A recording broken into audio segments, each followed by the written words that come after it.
Bonjour, je suis Delphine Poublan, directrice générale et fondatrice de SOS Professionnel. Aujourd'hui, j'ai l'honneur de rencontrer Marc Tassé, qui est expert en gouvernance et éthique. Et nous allons parler des dilemmes éthiques au quotidien.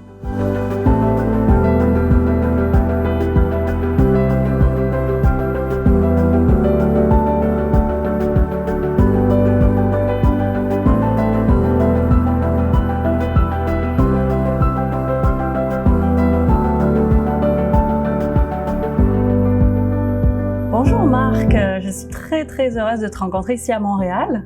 Merci beaucoup Delphine, moi aussi c'est un honneur d'être avec vous aujourd'hui.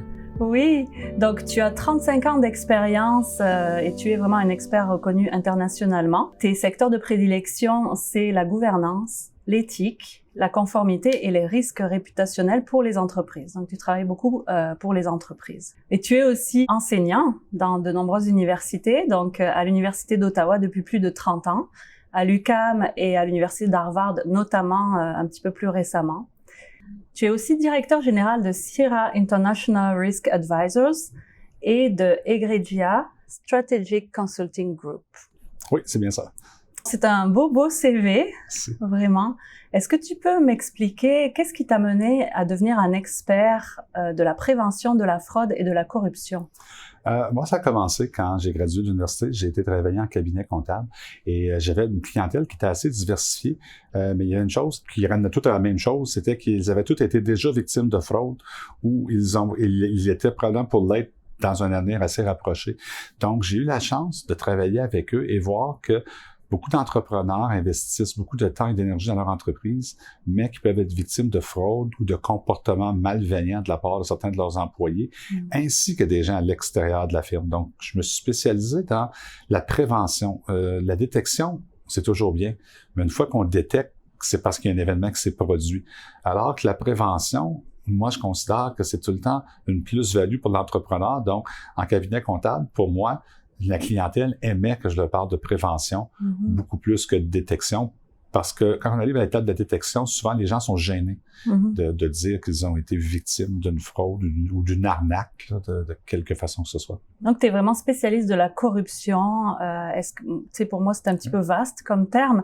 Donc, est-ce que tu peux le définir pour nos auditeurs, le terme corruption et la relation aussi avec toutes les questions de conflit d'intérêts? Oui.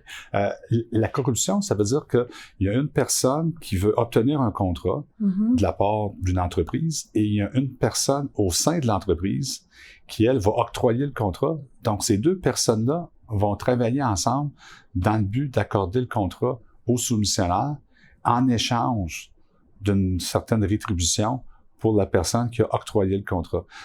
C'est surtout dangereux quand on parle de fonctionnaires publics qui, eux, vont octroyer des contrats qui, les fonds, vont provenir des fonds publics. Donc, c'est certain que, c'est pour ça qu'on entend souvent parler, mais il faut distinguer le terme corruption et collusion. Collusion, c'est deux entrepreneurs qui vont s'entendre entre eux pour fixer un prix que la personne qui veut obtenir les services va devoir payer, alors que la corruption, c'est que ça implique quelqu'un de l'interne. Et c'est ça que pour la majorité des entrepreneurs qui est très dangereux et des propriétaires d'entreprise, c'est de dire, tu as quelqu'un à l'interne qui travaille à te frauder d'une certaine façon. Donc ça, c'est le côté corruption. Et le côté conflit d'intérêt. Le conflit d'intérêt, ça veut dire que c'est très étroitement relié à la corruption. C'est que des personnes vont obtenir un avantage indu de par leur relation avec quelqu'un, mais ça n'implique pas nécessairement toujours de l'argent. On a tendance à penser qu'il va y avoir un échange d'argent. Non, ça peut être trafic d'influence, ça peut être plusieurs choses. Et des fois, les personnes vont le faire sans même s'attendre à avoir de l'argent en échange. C'est du copinage, ça devient assez Donc, on peut être corrompu sans en être conscient, là. C'est ça que je comprends? Oui. Ouais. On peut faire face à des dilemmes éthiques pour lesquels on ne prend pas la bonne décision éthique et qu'on participe à un stratagème de corruption, soit sans le savoir ou soit en faisant de l'aveuglement volontaire. Un dilemme éthique, c'est une situation où les valeurs et les principes sont en conflit quelque part et ça a une influence sur les décisions qui sont prises. Oui, effectivement. Et juste dans le mot dilemme, je veux dire qu'il n'y a pas une règle en place qui dit qu'est-ce que tu dois faire. Donc, tu es confronté à une situation où est-ce, comme vous disiez, tu es confronté à tes valeurs morales à toi, à celles de l'entreprise. Et là, tu cherches un point de référence pour dire, mais qu'est-ce qui pourrait m'aider à prendre ma décision? Mais il n'y en a pas. Donc, c'est laissé à ton bon jugement. Donc, c'est ce qu'on appelle un dilemme éthique. Donc, nous, on est SOS professionnels, puis tu sais que dans notre travail, on est confronté à beaucoup de professionnels qui vivent de la souffrance, la souffrance psychologique, beaucoup. Et j'ai vraiment constaté que souvent, c'est en lien avec les questions éthiques. Et ça peut mener, tu sais, quand il y a un conflit de valeurs, ça peut mener au burn-out, ça peut mener à l'épuisement professionnel, à des dépressions et pratiquement jusqu'au suicide. Donc, je sais que toi, notre mission qui est le bien-être au travail te touche beaucoup. Oui. Donc, merci d'œuvrer aussi dans ce sens-là. Est-ce que tu peux nous expliquer la relation entre les dilemmes éthiques et l'épuisement professionnel, selon ton point de vue? OK. Un dilemme éthique, comme je mentionnais tantôt, c'est une situation où est-ce que c'est pas clair. Donc, tu dois faire beaucoup de questionnements. Donc, ça prend beaucoup de tes énergies. Donc, tu dois te concentrer en disant, mais qu'est-ce que je dois faire? Et là, tu remets en valeur plusieurs choses. Donc, tu envisages plusieurs options. La problématique, c'est plus qu'il y en a, plus que ça t'accapare. Et pourquoi tu vas en dépression? C'est parce que lorsque tu essaies comme tel de valider avec d'autres personnes, tu te rends compte que l'éthique, chaque personne peut avoir sa propre définition de l'éthique, faire la définition de ce qui est moral. Et ce que les gens ont peur, c'est l'exclusion. C'est de dire, bien, si, face à ce dilemme éthique-là, je ne prends pas la décision que mon supérieur ou ma supérieure ou que la majorité des gens voudraient, bien, je vais être marginalisé, je vais être mis à l'écart. Et ça rajoute un stress additionnel et un cumul de stress souvent va amener à un point où est-ce que les personnes vont tomber malheureusement dans un état dépressif. Puis quand tu dis il y a comme une attente de l'extérieur, est-ce que c'est d'autant plus les attentes de son employeur aussi, alors que nous, on a peut-être des valeurs différentes, mais l'employeur a certaines valeurs, veut imposer peut-être certaines valeurs? C'est surprenant. Ça peut autant être de l'employeur comme tel, parce que c'est quand même celui qui vous emploie, vous avez peur pour votre travail. Ça peut être aussi les amis au travail, les collègues. Vous ne voulez pas être exclu. On s'est rendu compte que souvent, quand on parle de dilemme éthique, on ne va pas vous menacer. C'est pas comme un dilemme financier. On va pas vous menacer, mais on va vous faire sentir que la décision que vous prenez n'est pas la meilleure pour l'entreprise, n'est pas la meilleure pour l'ensemble des employés. Et là, vous vous auto-culpabilisez. Donc, on n'a même pas besoin de vous culpabiliser. On va vous mettre dans une situation, en vous enlevant vos points de repère, que vous allez vous auto-culpabiliser, malheureusement. Vraiment, très intéressant. Je ne sais pas si tu connais Luc Bégin, qui est professeur à l'Université Laval, donc professeur d'éthique depuis de nombreuses années. Il est directeur, il a été directeur de l'Institut d'éthique appliquée pendant longtemps, fondateur. Aujourd'hui, il est aussi directeur de la revue Éthique publique. Il est encore très actif, on l'a rencontré, nous, l'année dernière. Et dans un des livres qu'il a co-dirigé, qui s'appelle « Les loyautés multiples », qui est peut-être un petit peu une bible pour tous les gens, tous les gens qui se questionnent sur les questions d'éthique. On peut lire qu'au travail, on est loyal envers son supérieur, son employeur, sa profession, ses collègues. Donc ce sont des loyautés multiples qui s'établissent dans des hiérarchies variables et qui s'entrechoquent souvent. Il nomme aussi dans ce livre que l'organisation elle-même, par exemple, peut créer spontanément, je dirais pratiquement, des conflits de valeurs. Et ça, c'est ce qu'il appelle des conflits de loyauté systémiques. C'est-à-dire que, on peut dire, c'est un peu des dysfonctionnements au sein de l'organisation ou des problèmes de communication, j'imagine, d'éducation des employés par rapport à ce qui est attendu. Donc, il y a comme des conflits de valeurs systémiques. Mais il y a aussi des professions qui sont plus de nature à vivre des conflits éthiques. J'ai travaillé dans les milieux hospitaliers à certains moments, puis on sait les chirurgiens de haut niveau qui sont tout le temps confrontés à des situations de patients qui sont entre la vie et la mort. Il y a tout le temps des questions éthiques par rapport à qu'est-ce que je fais. C'est sûr qu'il y a les choix de la famille, etc. Mais lui aussi a une influence dans les mots qu'il va prononcer. Donc ça, c'est des conflits de valeurs et des problématiques, des dilemmes éthiques, on peut dire, habituels. Entre ça, puis des problématiques de fraude, des problématiques d'abus de pouvoir, etc., qui sont des problématiques d'éthique majeures où il y a des actes répréhensibles, en fait. Il y a ces deux extrêmes, mais entre les deux, il y a tout un tas, une panoplie de zones grises, où on peut pas dire que c'est des problématiques éthiques saines, des questions éthiques saines ou malsaines. Donc toi, est-ce que tu connais ces zones grises? Est-ce que tu as des exemples dans ta profession? Oui, effectivement. Tantôt, j'avais dit un petit peu à des dilemmes ou ce que des valeurs qui se confrontent un peu. Les entreprises vont dire, on veut le bien-être de nos employés, on veut qu'il y ait un équilibre vie-famille, mais d'un autre côté, on met des délais qui ne sont pas flexibles que tu dois faire. Donc, des fois, si tu vas arriver à un point, tu te dis, est-ce que je demande à la personne qui se rapporte à moi de faire du temps supplémentaire avec moi ce soir? Mais de l'autre côté, je veux qu'il y ait un équilibre, mais de l'autre côté, j'ai pas le choix parce qu'il faut qu'on respecte un délai. Donc, des fois, de par les attentes, les actionnaires ont souvent fait ça, ils veulent avoir des grands rendements, mais ils veulent que l'entreprise respecte l'environnement, respecte une responsabilité sociale. Il y a des fois des situations où est-ce que tu ne pourras pas obtenir 100% des deux. Qu'est-ce que tu es prêt à concéder? Et ça devient une problématique parce que là, on tombe dans la loyauté.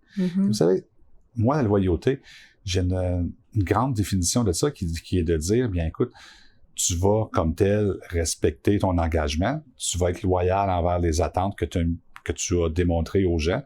Ça, je suis parfaitement d'accord. Tant et aussi longtemps que les attentes que tu as envers moi, ce sont des attentes qui sont éthiques. Si tu as des attentes envers moi qui sont non éthiques, tu me demandes d'enfreindre des règles. Et moi, je dis, par devoir de loyauté envers toi, j'ai pas le choix. J'ai une problématique. Parce que dans mon domaine, ça, on appelle ça de la loyauté. On appelle ça de la complicité. Qui va mener à ta culpabilité. Donc, il faut faire attention. Il y a trop de gens qui ont dit, oui, mais je pouvais pas parler. Je devais être loyal envers mon employeur. Je devais être loyal envers mes amis. Vous savez, si vous avez un ami qui fait quelque chose qui est totalement, selon vous, non éthique, est-ce que vous allez quand même le tolérer? En disant, mais parce que t'es mon ami, je dois être loyal envers toi. Vous allez dire, regarde, là, si tu fais ça, moi, malheureusement, je vais devoir te signaler. Je pourrais pas te laisser continuer parce que ça va à l'encontre de l'éthique, des règles, quoi que ce soit. Donc ça, je vous dirais, c'est quelque chose qui devient difficile. Puis la loyauté, on a la loyauté envers l'entreprise, envers les amis, envers plusieurs choses. Mais tu as des gens c'est un petit peu drôle de comment ils définissent même quelles sont leurs obligations. Vous savez, dans la loi, on a des règles qui sont écrites et on doit les respecter. Et on dit, si tu respectes les règles, c'est la conformité. Donc, tu te conformes à des règles, donc c'est ce qu'on appelle respecter la lettre de la loi. Puis à l'autre côté, tu as l'éthique qui veut dire, je respecte l'esprit de la loi. Et des fois, entre l'esprit de la loi et la lettre de la loi, il y a un écart, ce qu'on appelle une faille dans la loi. Donc, quand on a rédigé le texte de loi et par le temps qui a été approuvé, il y a peut-être des interprétations qui peuvent être assez variées, où on a fait certains oublis, puis ça peut arriver qu'on ait qu'un texte de loi. Et à ce moment-là, tu as des gens qui se spécialisent à trouver ces échappatoires-là et d'en abuser.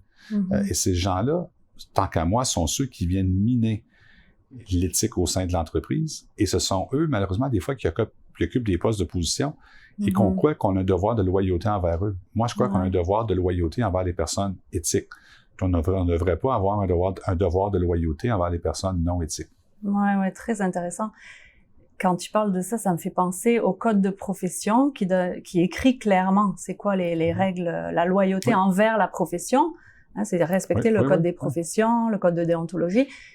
Mais récemment, quand je parle aux professionnels de terrain, eux, ils parlent de l'essence de la profession. Oui, effectivement. Donc, quand tu parles de l'esprit, l'essence... Oui. Écoutez, je vous donne un exemple. Moi, tu as une formation, je suis comptable. Donc, téléphone, je suis régi par quoi? Plusieurs personnes me disent, oui, ton code de déontologie en tant que comptable professionnel. Je vais faire attention. Je suis régi par la Charte des droits et libertés. Je suis régi par le Code civil. Je suis régi par le Code des professions. Je suis régi par mon code de déontologie de mon ordre professionnel. Je suis régi aussi par le Code d'éthique de l'organisation pour laquelle je travaille. Et je suis aussi régi par le Code d'éthique d'organisation pour laquelle je siège à titre de bénévole, à titre d'administrateur. Donc, on est très, très, très, très sollicité au niveau de l'éthique et c'est pour ça qu'il faut pas faire des raccourcis intellectuels des fois en disant oui, mais exemple, ma profession à moi, la profession comptable, on dit toujours ce qui fait en sorte qu'on est des comptables professionnels, c'est le fait qu'on va exercer notre jugement professionnel.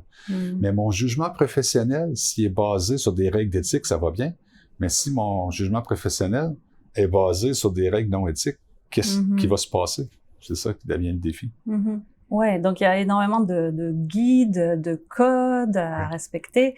Notamment, j'ai vu sur ton LinkedIn que l'IACA, International Anti-Corruption Academy, a publié une nouvelle édition en 2022 du guide pratique sur les normes et directives de conformité en matière de corruption. bon, tu sais, j'imagine c'est un document très très intéressant, mais je me questionne sur le terrain, est-ce que cet outil est, je dirais, traduit en fonction des contextes des entreprises, etc. Puis est-ce qu'il est utilisé, ce genre d'outil? Je vous dirais, par les personnes qui sont responsables de l'éthique et de la conformité au sein des organisations, oui, effectivement, eux vont s'y référer, vont s'en servir pour l'intégrer à leur programme d'éthique et de conformité, vont le mettre en place, vont, espérons-le, former leur personnel et espérons-le, les former de la bonne façon. Et on forme quelqu'un d'une bonne façon en la sensibilisant à des situations qui peuvent se produire. C'est facile de prendre un document de 147 pages, de le distribuer dans un envoi courriel et de dire « Regarde ce document, si tu as des questions, reviens-moi. » Est-ce que moi, ça me confirme que tu as bien compris? Non, ça me confirme que tu l'as reçu. Ça me confirme pas plus que ça.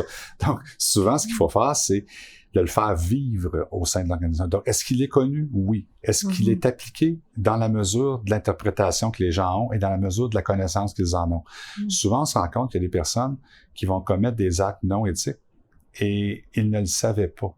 Sauf que, on dit toujours, l'ignorance de la loi n'est pas une excuse.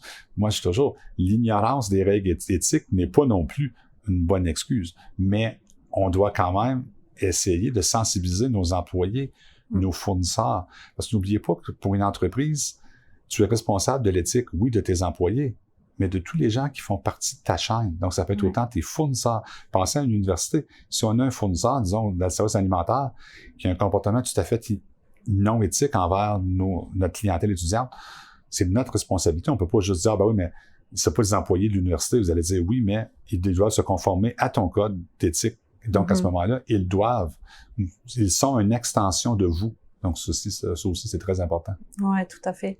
Il faut éduquer les gens, éduquer sur ce qui est attendu d'eux, mais aussi sur les lois plus universelles, hein, comme tu mentionnes. Justement, quelque chose de vraiment intéressant que j'ai découvert récemment, et je pense que beaucoup de professionnels ne le savent pas, les employeurs ont maintenant une obligation aussi. C'est écrit dans la loi modernisant le régime de santé et de sécurité du travail depuis le 6 octobre 2021. Ils ont aussi une obligation d'identifier les situations de violence physique ou psychologique allant jusqu'à la violence conjugale, étant donné qu'il y a du télétravail. Je te lis la phrase.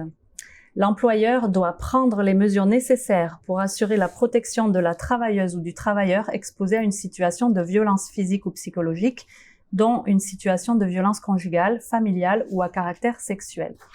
Donc, on connaît la responsabilité des employeurs, des dirigeants, des conseils d'administration, des dirigeants des services publics par rapport à la fraude, par rapport à la corruption, mais là, c'est carrément par rapport au bien-être psychosocial des employés qu'ils ont une responsabilité d'aller identifier si ces employés vivent de la violence, du harcèlement, etc.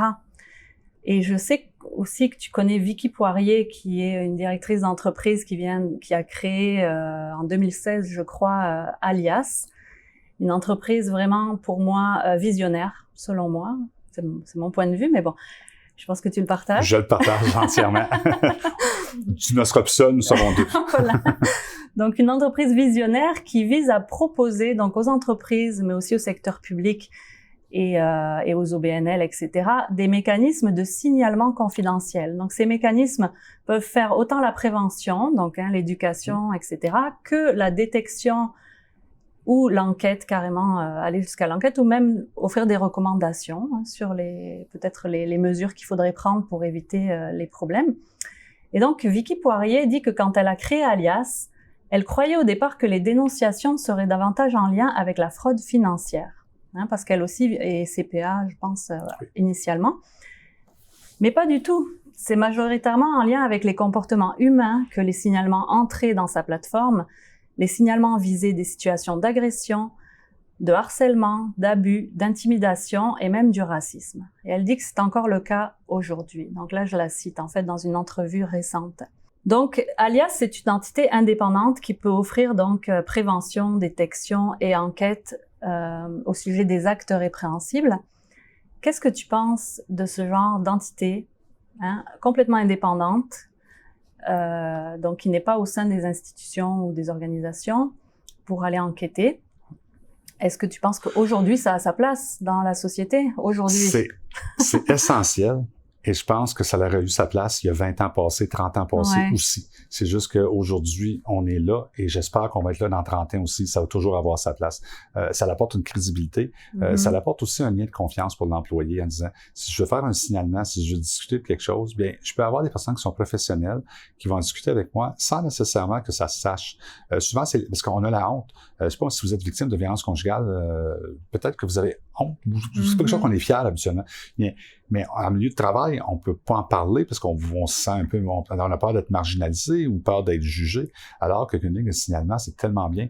On peut le signaler, on peut recevoir de l'aide ou on peut être envoyé vers des endroits qui peuvent nous aider. Donc, la ligne de signalement, pour tous les employeurs, c'est quelque chose qu'ils aiment. J'ai jamais entendu parler d'un employeur qui a dit « je n'aime pas la ligne de signalement ». C'est quelque chose de bien, c'est quelque chose de bon et c'est quelque chose qu'on doit se servir pour en faire la promotion de la responsabilité sociétale de l'entreprise en disant, on est conscient, on ne veut pas s'ingérer. Je donne l'exemple. Moi, j'ai travaillé longtemps aussi en cabinet comptable et si quelqu'un me serait arrivé en lui disant, j'ai de la violence conjugale chez moi, ma réaction aurait été de l'écouter puis d'essayer de la conseiller, la personne en question. Ce qui n'est pas la bonne façon. Je suis pas un thérapeute, je suis pas spécialisé là-dedans. C'est plus, à cet âge, je sais, en 2023, c'est de dire, écoute, tu sais qu'il existe des ressources disponibles que tu peux utiliser en toute confidentialité, et eux vont tu sais, on a souvent dit, il y a des gens qui faisaient ce qu'on appelait à la blague de la psychologie de trottoir.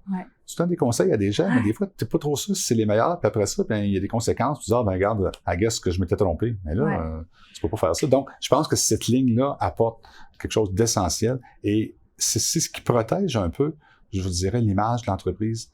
Parce que si tu as une bonne ligne de signalement, bien, tu vas être vu comme un employeur de choix, un employeur respectueux. Et en bout de ligne, il y a juste du positif qui ressort de ça.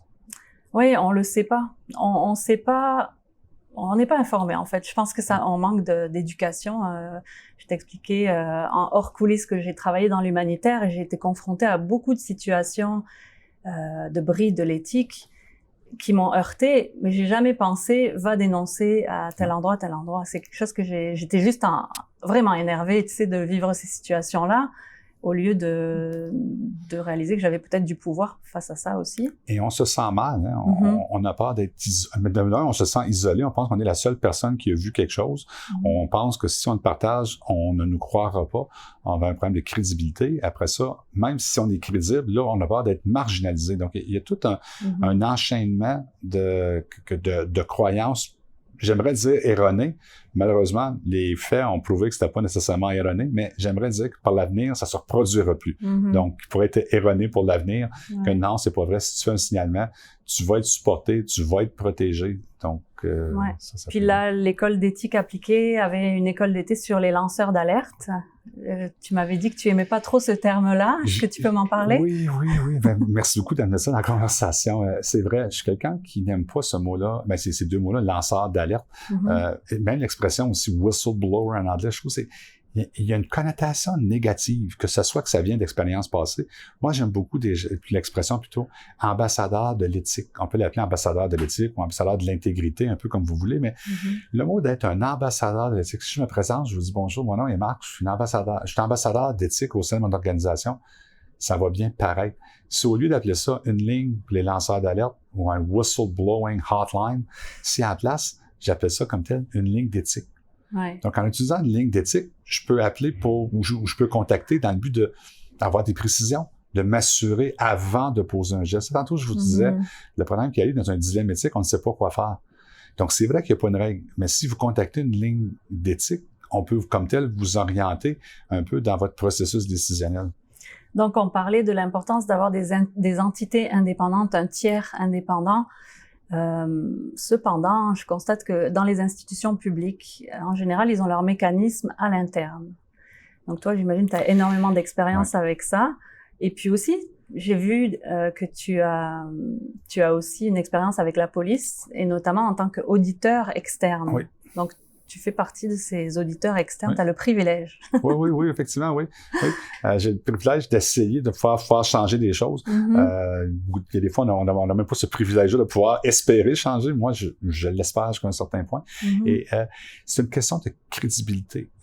C'est vrai qu'au sein de l'entreprise, c'est possible que vous ayez des personnes qui sont des experts dans le domaine et qui pourraient faire un aussi bon travail que quelqu'un d'externe. Mais le problème, c'est que quelqu'un d'externe est indépendant. Et c'est une question de confiance. Souvent, vous allez dire, oui, à l'interne, c'est vrai que j'ai l'expert, mais je me sens pas peut-être tellement confortable parce que j'ai peur qu'il y ait peut-être des conflits d'intérêts ou que la personne puisse peut-être être biaisée dans le service qu'elle va m'offrir. Alors que quand vous avez des personnes indépendantes, cette crainte est diminuée de beaucoup. Donc, oui, c'est vrai que certains employeurs qui croyaient que c'était plus avantageux pour eux, et des fois, ils avaient peur de qu'est-ce qui va être signalé en disant, une fois que c'est signalé, on perd contrôle. Il y a peut-être des informations à caractère confidentiel qu'on ne voudrait pas que ce soit signalé. Mais c'était un mythe. C'était quelque chose qui a été prouvé que c'est pas vrai. Les gens qui gèrent les lignes de signalement, s'ils sont externes, de un, sont indépendants, et de deux, ne vont jamais exposer de l'information qui pourrait nuire à l'entreprise. Ils vont la partager, mais ils n'iront pas dans les médias comme ça n'arrivera pas. Mais c'était des mythes que les gens avaient. Puis je pense que, tu sais, avec l'évolution des années, avec les expériences, on se rend compte que des fois, on croit des choses qui ne sont pas vraiment ce qu'elles sont. Donc, il y a ce devoir de confidentialité des auditeurs externes.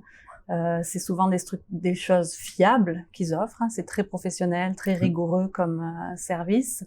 Je comprends que les entreprises aient peur qu'il y ait des fuites d'informations. Dans le fond, c'est ça? C'est pour ça qu'ils préfèrent le faire à l'interne? C'est parce qu'ils se disent, écoute, on veut pouvoir régler la problématique, souvent notre processus à nous, nos choses qu'on a définies. C'est vrai qu'en réalité, de côté purement théorique, ça pourrait se produire. Mais le problème qui arrive, c'est si la personne, c'est une question, ici on est dans une situation de perception.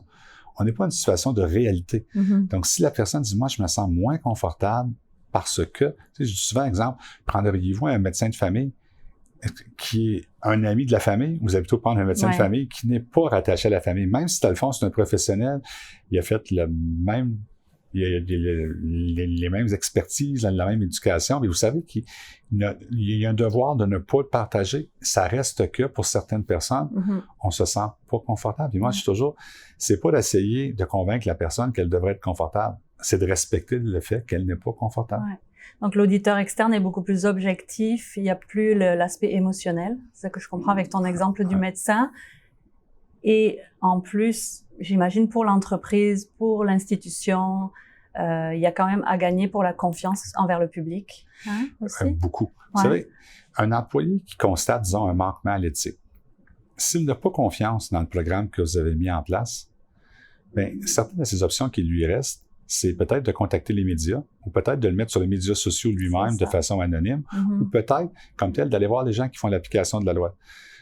Donc, ça, pour l'employeur, c'est trois choses qu'on ne veut pas aller. Alors que si tu as un bon programme à l'interne qui est géré de façon indépendante, mais qui suit une procédure établie, c'est sûr que ça réconforte de beaucoup, habituellement, les employeurs. Donc, les employeurs voient ça comme une plus-value et non pas comme une moins-value. Tant mieux que de plus en plus, ça soit plus répandu. Puis je pense que c'est l'avenir. C'est pour ça que je disais que Vicky était certainement visionnaire, puis toi aussi dans ce que tu offres comme expertise. Je pense que je prends Vicky parce que je la connais personnellement. Elle est visionnaire et elle est rassurante. En tout, je vous disais, c'est une question de perception. Bienveillante. Quand les gens rencontrent Vicky, les gens ont confiance en Vicky. Donc, parce que quand on parle d'un programme comme ça, où est-ce que tu vas t'ouvrir, c'est une question de confiance. C'est un peu, vous allez voir un thérapeute. Si, lors de la première contact que vous faites avec le thérapeute, il ne vous inspire pas confiance, ou c'est quelqu'un que vous dites, je me sens pas confortable, bien, peu importe son niveau de compétence, ça va prendre plus de temps à s'ouvrir.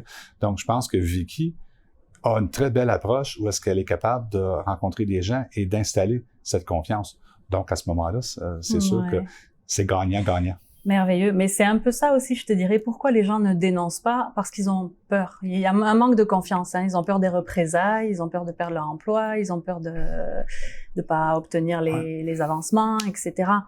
Donc maintenant, imaginons que moi, je suis une employée très, très, très heureuse dans mon emploi. Je veux rester à long terme dans cette entreprise. Et je suis confrontée non pas à un cas extrême de fraude ou d'abus sexuel qui fait que personnellement, clairement, j'irai dénoncer parce que j'ai quand même une éthique et une intégrité morale. Mais j'observe beaucoup de problématiques qui vont chercher mes valeurs, des malfonctions, je dirais des malfonctionnements, des dysfonctionnements au sein de l'entreprise qui sont peut-être plus organisationnels. Oui. Et que j'ai du mal à identifier clairement ou alors qu'est-ce que tu me recommanderais, qui je vais voir, qu'est-ce que je fais parce que là j'irai pas forcément dénoncer directement une ligne de signalement, mais qu'est-ce que je pourrais faire? Je pense que c'est une question de vous questionner sur vos observations. Vous avez fait des observations, questionnez-vous à savoir pourquoi que ces observations-là vous amènent à vous questionner en disant je fais des observations, je me questionne à savoir est-ce que c'est vraiment ce que je vois? Est-ce que je l'interprète de la bonne façon? Et là, vous pouvez retourner s'il y a des documents décrits qui déterminent une procédure à suivre. Vous pouvez dire la procédure est suivie ou elle ne l'est pas. Si elle ne l'est pas, est-ce que c'est parce que c'est une mesure d'exception? Il faut envisager tous les scénarios possibles. Et on dit souvent, il faut demeurer factuel. La plus grande problématique, c'est quand vous devenez émotionnel. Donc, soyez factuel. Et puis, après la suite, recueillez comme tel toutes les informations. Et là, vous décidez, est-ce que je le partage à l'interne avec une ligne de signalement? Est-ce que je décide comme tel de peut-être aller voir directement mon supérieur sans passer par une ligne dans le but de valider? C'est une question de validation. Et une fois que c'est validé, puis vous vous rendez compte que oui, effectivement, il y a un manquement à l'éthique, que la situation impose une correction. Et là, vous suivez les mesures qui sont en place au sein de l'organisation. Et s'il n'y en a pas, c'est là que c'est une problématique. Parce que là, vous êtes confronté à dire qu'est-ce que je devrais faire? Et c'est là que il y a plusieurs options qui s'offrent à vous là, à ce niveau-là. Ouais. Ce que j'ai constaté dans mon expérience professionnelle et tous les projets que j'ai menés, parfois c'est mieux de pas aller de front aussi, mais de passer par la porte d'en arrière pour comme inviter au changement, je dirais. Ouais. Quand on voit qu'il y a des choses qui vont pas, on va pas forcément confronter, mais peut-être aller par derrière. Est-ce que tu as des idées par rapport à ça? Il faut sensibiliser les personnes. Donc, les personnes qui ont un comportement qui est peut-être moins éthique, peut-être qu'eux ne s'en rendent pas compte, peut-être sont pas conscients qu'il y a une règle qui dit que ceci est totalement non éthique. Approchez la personne en essayant de la sensibiliser à ce que vous avez constaté en ouvrant un discours. C'est un professionnel, tu peux lui dire, écoute, tu as quand même un code de déontologie, toi, qui est très clair et précis à ce niveau-là. Est-ce que c'est moi qui perçois mal ce que tu fais ou est-ce que dans ce moment, tu vas à l'encontre de ton code de déontologie? Juste ouvrir une conversation. Souvent, je dis, la communication est tellement importante. Dans la communication, on se rappelle, 7% ce sont les mots, 38% le ton qui a été utilisé et 55% le langage corporel. Et j'avais lu quelque chose une fois qui était très beau, qui disait que les mésententes entre les gens et les conflits, 10% c'était lié aux mots qui avaient été dit et 90% qui étaient liés au ton qui avait été utilisé. Donc, vous savez, des fois, il y a des gens qui vont vous dire quelque chose qui vont vous fâcher. Et alors, quand tu dis, ben, si je m'arrête au mot qu'il a dit, mais c'est de la façon qu'il l'a dit ou c'est de la façon qu'il m'a regardé. Donc, je dis souvent, lorsque vous allez approcher quelqu'un, lorsque vous allez en parler, vous n'êtes pas un héros de l'éthique. Vous êtes une personne qui croyait être un ambassadeur de l'éthique. Donc, vous allez voir quelqu'un lui dire, regarde, moi, je suis un ambassadeur de l'éthique. Quand je vois ce que tu fais, je me questionne, est-ce que tu veux qu'on en parle? Ça se peut qu'on me dise non. Là, à ce moment-là, tu passes à une autre étape. Est-ce que je devrais le signaler? Ou peut-être que non, je veux le signaler au début, je veux pas. C'est que ça dépend si la personne, c'est un de vos amis proches et vous avez comme l'impression que la personne ne se rend pas compte de ce qu'elle fait. Vous savez, des fois, des comportements de dire des choses envers certaines personnes, surtout qu'il ne faut pas oublier qu'en ce moment, on a 5 générations de personnes qui se retrouvent en même temps sur le marché du travail. N'oubliez jamais ça. Là. 5 générations. Oui, c'est la première fois que ça arrive. Qu'on parle des boomers, qu'on parle de la génération X et ainsi de suite. Là. Donc, il y en a 5 pour la première fois. Donc, il y a des gens qui vont travailler encore jusqu'à 70, 75 ans. Puis il y en a d'autres qui ont 15 ans, 16 ans qui travaillent. Donc, il faut qu'il y ait un discours intergénérationnel et peut-être que la personne qui a 75 ans, qui parle à la personne qui a 15 ans, la personne de 15 ans va dire, voyons, tu as un discours paternaliste ou tu as un discours comme tu me parles comme si, mais si la personne a 5 fois son âge, il y a peut-être que la personne sans s'en rendre compte, puis peut-être dire, c'est vrai, je travaille au même endroit que toi, je ne suis pas en position d'autorité. Mais c'est quand même une responsabilité aussi de la gouvernance. Oui. Donc, c'est pour ça que tu t'intéresses beaucoup à la gouvernance. Puis, est-ce que tu as des outils à conseiller à ces gens-là qui savent pas par quel bout le prendre? Ah oui, je dirais, regardez ce que vous avez en place, comparez-le avec les meilleures pratiques qui existent et à partir de là, regardez les actions qui doivent s'imposer. Et vous avez dit le mot gouvernance, et effectivement, la gouvernance se rattache au conseil d'administration. En tant qu'administrateur, vous avez un devoir de fiduciaire. Votre devoir de fiduciaire, c'est de prévenir, détecter, informer et corriger. Pendant longtemps, on croyait que c'était juste de détecter, d'informer et corriger. On oubliait prévenir.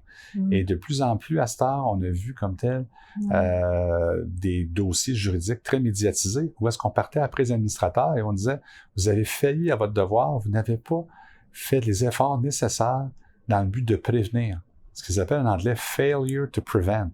Donc, tout ce que je leur dis, moi, c'est ça, c'est que je leur dis, vous devez vous attarder à la prévention, mais il y a des façons de faire, il y a des règles, il y a des points de référence que vous pouvez vous servir. Regardez, demandez qu'une analyse soit faite, une analyse indépendante, puis à partir de là, décider les actions requises. Est-ce que tu peux nous parler du score que tu as développé, le score de Tassé? Ah, ben, merci beaucoup. Le TAS score, donc en gros, c'est... j'ai développé ça, moi, pour les membres de conseil d'administration, en disant, lorsque vous arrivez à vos réunions de conseil d'administration, est-ce que les éléments qui figurent à votre ordre du jour sont des éléments qui apportent la plus-value à l'entreprise, dans la mesure du possible? Et ce que j'ai fait, j'ai mis 5 critères en disant, ces critères-là devraient être discutés sur une base fréquente. Premièrement, la technologie. Est-ce qu'on a des procédures en place dans le but de protéger l'information qu'on obtient, donc pour éviter contre ce qu'on entend toujours, des cyberattaques, donc tout ce qui est relié à la technologie que très souvent, on comprend pas bien. C'est dur de se protéger contre quelque chose qu'on comprend pas bien. Ouais, il nous faut un spécialiste en général. Effectivement. Le A, c'est pour, on appelle l'accountability, donc le but de se sentir responsable, de se responsabiliser en disant, bien, en tant que conseil d'administration, en tant qu'entreprise, en corporation ou organisation, est-ce qu'on prend nos responsabilités envers les gens, envers la société? Donc, mais il faut que les gens soient capables d'agir de cette façon sans être anxieux, sans dire, oui, mais si je fais ça, il va y avoir des conséquences. Non, vous devez être confortable. C'est la bonne action à prendre, on va le faire. Un autre S, c'est pour la responsabilité sociétale. Est-ce que je démontre comme tel qu'en tant qu'employeur, je fais ma part pour l'entreprise, ainsi que pour la communauté dans laquelle, ainsi que pour l'environnement, ainsi que pour la planète. Donc, on ne peut pas se dissocier de ça. Et on a aussi tout le concept qu'on va appeler comme tel sustainability. Est-ce que ce qu'on fait, c'est quelque chose de durable? Est-ce que dans le fond, je vais dans un endroit, je pars une entreprise, je sais que je vais tout exploiter, tous les biens naturels qu'il y a, mais par la suite, je vais partir, c'est pas grave. Non. Est-ce qu'on a une vision à long terme, une vision en termes de durabilité? Et le dernier, c'est le E pour l'éthique. À savoir, est-ce qu'on instaure une culture d'éthique au sein de l'organisation, une culture qui va vivre au sein, et non pas juste des documents papier qui sont là, qu'on dit aux gens, ben, tu peux te référer à. J'ai tant dit, moi, un comportement éthique, ça va aller par des petits gestes, des fois. Quelqu'un qui va tenir la porte pour une autre personne, quelqu'un qui va céder sa place à une personne qui devrait s'asseoir, quelqu'un qui va ramasser un papier qui est à terre au lieu de passer à côté en disant c'est pas ma responsabilité, c'est la responsabilité de la personne qui s'occupe de l'entretien. L'éthique, ça se fait à plusieurs niveaux. Donc, au sein des conseils d'administration, je ne leur demande pas de tout faire ça, mais je leur dis, est-ce que vous en parlez? Poser les questions. Est-ce que vous mettez, exactement, est-ce que vous vous informez, savoir l'état de la situation? Puis est-ce que vous octroyez les budgets dans le but de faire en sorte que ces choses peuvent se produire? Donc, si on dit, par exemple, bien, je veux comme tel qu'on protège l'information qu'on recueille de nos clients, bien, est-ce que tu investis dans un système d'informatique qui permet ça? Donc, tu peux pas dire, mais on n'a pas les fonds. Peut-être qu'on n'a pas tous les fonds, mais on peut peut-être trouver une façon d'en allouer dans le but de... Ben merci, ça donne espoir. Alors, ce que je vois, c'est que c'est comme tu fais un 360 degrés de la responsabilité, un être pleinement conscient et responsable qui devrait se situer dans un conseil d'administration. Je pense que ce serait de dire un administrateur ou une administratrice éthique qui veut en faire la promotion et qui dit mon rôle à moi, étant donné que j'ai un rôle qui peut influencer au niveau de la gouvernance, bien, je vais être un ambassadeur de l'éthique. Et je vais faire en sorte de sensibiliser aux gens aux avantages. Le danger, souvent, c'est qu'on sensibilise les gens aux effets négatifs. Tu sais, on a des enfants, on leur dit, attention, si tu fais ça, là, voici la conséquence qu'il va avoir. Au lieu de lui dire, si tu fais ce que je te recommande, voici l'élément positif qui va en sortir pour toi. Ouais. Juste le fait, des fois, de dire les choses un petit peu différentes, ça peut avoir un résultat escompté. Ben, merci beaucoup. C'est ce qu'on veut promouvoir, l'humanité, la bienveillance et l'éthique dans nos comportements professionnels. Et on peut faire des erreurs, hein? Tu peux nous confirmer. Mais tant qu'on reste transparent et bienveillant, mais je pense que... Totalement d'accord. Puis je vous remercie beaucoup de m'avoir donné cette chance de partager avec vous. Et merci beaucoup de vous attarder à ces choses que beaucoup de personnes préfèrent être dans le déni, de ne pas regarder, de ne pas s'attarder. Ouais. C'est quelque chose, des fois, que quand la première fois qu'on entend parler, ça peut nous choquer. Mais c'est quelque chose qui a vraiment une plus-value et j'y crois fermement. C'est ça. Dans les conseils d'administration, souvent, la force d'un conseil d'administration, c'est de pouvoir ouvrir les choses qui sont désagréables, finalement, quelque part.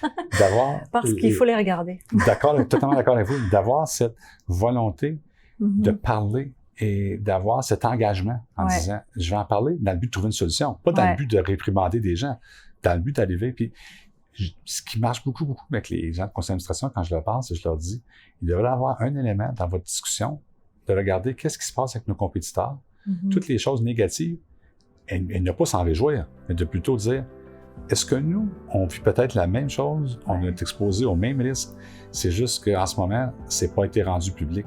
Puis de se dire, ou si ça se produit pas, parfait, qu'est-ce qu'on fait comme recette gagnante? Parce qu'il faut vraiment là, la prendre en note. Donc, faut se questionner des fois, et il faut observer ce qui se produit aux autres en disant, au lieu de juger ces gens-là, en disant, est-ce que ça pourrait m'arriver à moi aussi? Est-ce que j'ai des réflexes qui sont non éthiques et qui pourraient avoir les mêmes conséquences négatives que les autres ont eues? Eh bien, merveilleux. Merci beaucoup. Je pense que on a vraiment de la chance que tu viennes au Québec, entre autres, parmi toutes tes visites internationales, pour venir éduquer et sensibiliser. Merci beaucoup, Marc. Merci beaucoup. Un plaisir. À bientôt. À bientôt.